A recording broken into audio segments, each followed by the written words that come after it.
ابن ہرمز کے انتظام میں کسی بھی قسم کی مداخلت خطے میں کشیدگی بڑھائے گی، ایران نے خبردار کر دیا۔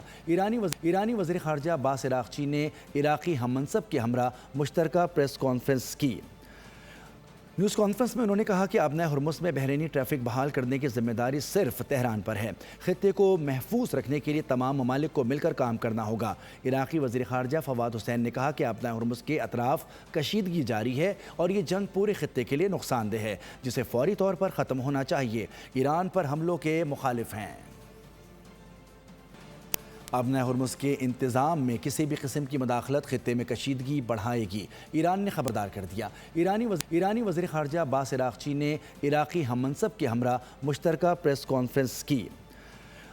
نیوز کانفرنس میں انہوں نے کہا کہ ابن ہرمز میں بحرینی ٹریفک بحال کرنے کی ذمہ داری صرف تہران پر ہے۔ خطے کو محفوظ رکھنے کے لیے تمام ممالک کو مل کر کام کرنا ہوگا۔ عراقی وزیر خارجہ فواد حسین نے کہا کہ ابن ہرمز کے اطراف کشیدگی جاری ہے اور یہ جنگ پورے خطے کے لیے نقصان دہ ہے، جسے فوری طور پر ختم ہونا چاہیے۔ ایران پر حملوں کے مخالف ہیں۔